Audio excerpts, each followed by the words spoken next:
Hello, I would like to present our study listed on the slide to you today.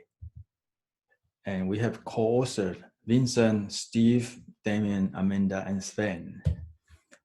Hearing impairment can impact on life course trajectories because hearing is essential to normal childhood development.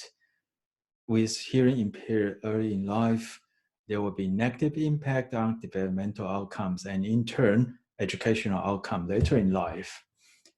Although this sounds like common sense to many people, and there have been studies investigating this association, literature to date still remain inconclusive.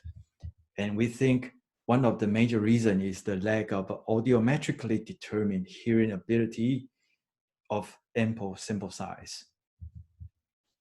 And our study background is Australia's Northern Territory in the remote community where most residents are Aboriginal and their children. And in this setting, alternative media feature extremely high rates that's persisting for decades.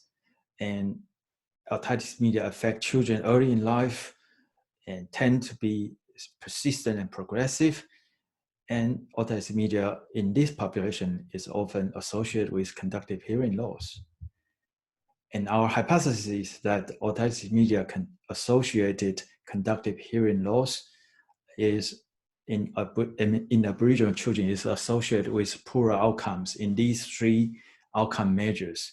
That's at age 5, early childhood development, at age 6, early school participation, and at age 8, that's early year academic performance.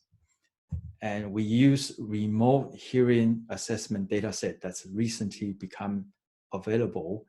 And we link it to perinatal data, hospital data, AEDC and NAPLAN data, and school attendance data in order to conduct our investigation. And the explanatory variable is hearing impairment. We use first record of audiometry results in our population, and we categorize them into 4 categories, from normal hearing all the way to moderate or worse hearing impairment. The control variable, we draw reference from past literature, and these are the individual factors included, and we also include some community factors that's retrieved from Australian Bureau of Statistics to cover the past potential impact from socioeconomic status, remoteness level, and housing crowdedness. First study look at the childhood developmental outcome. We use AEDC results as the outcome measure. We use both dichotomous outcome measure that's being developmentally vulnerable on 2 or more domains, call them DV2. We also use continuous variable, that's the scale score of individual domains, and we sum them up, call them score sum as a summary measure. Our study core is just over 1,000. As you can see here, using dichotomous outcome measures, we only managed to find significant association in DV2, and it's only in the worst hearing impairment category. And among the 5 domains, we only found 1 association, significant association that's in the communication domain.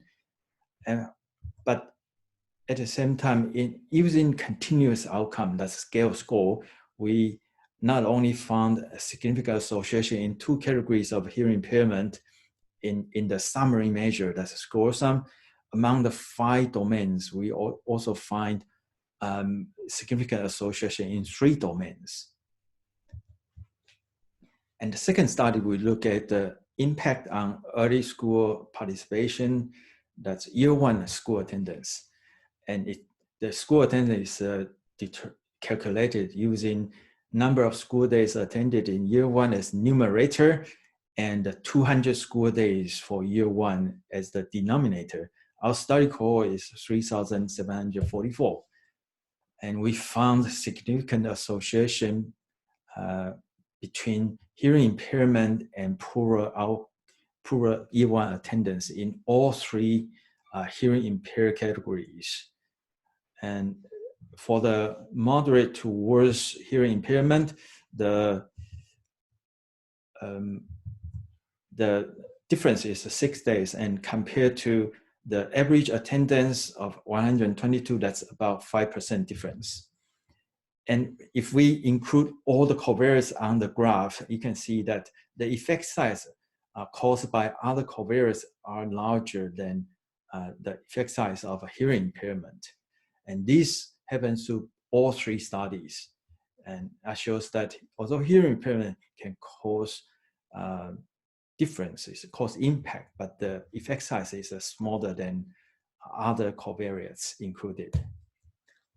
The third study, we look at the early academic achievement, that's year 3 NAPLAN results.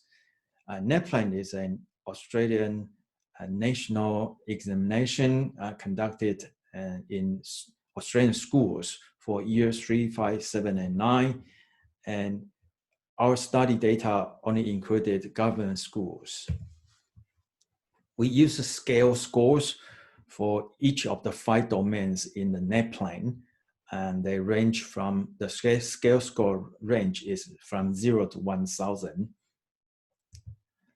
And the result is that we were able to find a significant association between hearing impairment and poorer outcome of NAPLAN in writing in 2 categories, and also in spelling in mild hearing impairment category, and in numeracy in the moderate or worse hearing impairment. And again, if you include all the covariates in the same graph, you can see the effect size from other covariates are larger than that of hearing impairment. And to put the result in perspective, for writing, those with mild hearing impairment and produce difference that's equivalent to 7.3% of the mean score of the study cohort. And for the worst hearing impairment category, that's 6.3%. So discussion. I think we have 2 key features of our study. Number one is that we used link population level audiometrically determined hearing levels for the explanatory variable. And that's not easy to obtain for all the populations. It's because audiometry is labor intensive, and comparisons are made between hearing impaired Aboriginal children against normal hearing Aboriginal children. So this comparison is much more meaningful. Our study has a few limitations.